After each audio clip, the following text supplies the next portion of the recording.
मेरे प्यारे मुख्य भाइयों एवं बहनों, मैं आज आप लोगों को ब्रह्म ज्ञान के परिप्रेक्ष्य में बतलाऊंगा। कृपया आप लोगों से निवेदन है कि ब्रह्म ज्ञान के संदर्भ में संपूर्ण ज्ञान रखने के लिए आप मेरे वीडियो को शुरू से लास्ट तक देखने का। श्री कृष्णा। मोक्ष चाहने वाले मेरे प्यारे भाइयों एवं बहनों, आज मैं आपको ज्ञानेंद्रियों के निर्माण के परिप्रेक्ष्य में बतलाऊंगा। चेतन शक्ति के पंच महाभूत के सत्व गुणों के पंचीकरण से ज्ञानेंद्रियों का निर्माण होता है। पंच महाभूत के सत्व गुण का हम आधा आधा भाग कर लेते हैं। आधे भाग को हम ज्यों का त्यों रख देते हैं तथा आधे भाग का पुनः हम 4 भाग करते हैं। इस प्रकार एक भाग का मान 1/8 भाग हो जाता है। सर्वप्रथम हम आकाश को लेते हैं। आकाश का 1/2 भाग, वायु का 1/8 भाग, अग्नि का 1/8 भाग, जल का 1/8 भाग एवं पृथ्वी का 1/8 भाग मिलाने से जिस ज्ञानेंद्रिय का निर्माण होता है उस ज्ञानेंद्रिय को हम स्रोत या कान कहते हैं। यह वायु के गुणधर्म शब्द को ग्रहण करती है। इस प्रकार स्रोत का विषय शब्द हो जाता है। आकाश के बाद हम वायु को लेते हैं। वायु का 1/2 भाग, आकाश का 1/8 भाग, अग्नि का 1/8 भाग, जल का 1/8 भाग एवं पृथ्वी के 1/8 भाग के मिलाने से जिस ज्ञानेंद्रिय का निर्माण होता है उस ज्ञानेंद्रिय को हम त्वचा कहते हैं।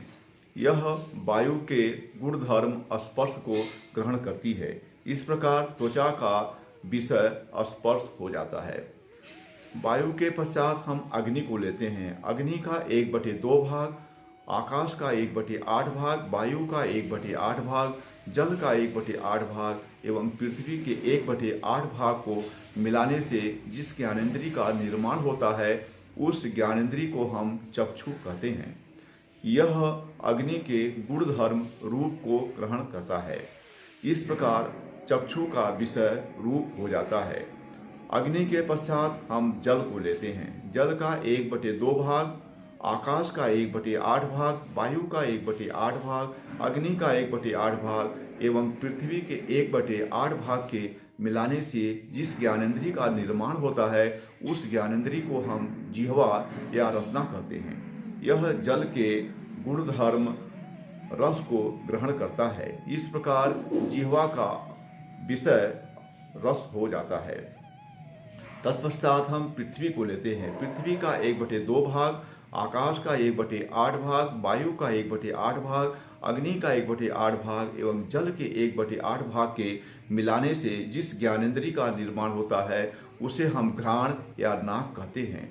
यह पृथ्वी के गुण एवं धर्म गंध को ग्रहण करता है। इस प्रकार घ्राण या नाक का विषय गंध हो जाता है।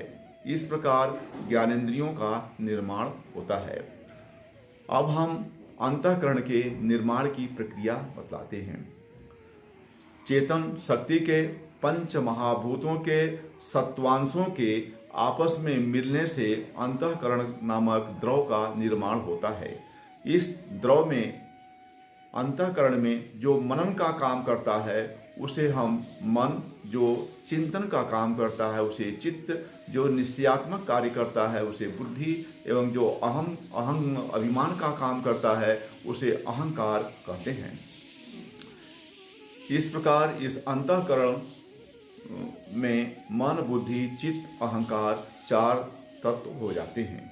इस प्रकार अंतःकरण का निर्माण होता है। जय श्री वाले मेरे प्यारे भाइयों एवं बहनों, यदि आपको मेरा वीडियो पसंद आया हो तो इसे लाइक करें, सब्सक्राइब करें, बेल आइकन दबाएं और अपने मित्रों में इसको शेयर करें।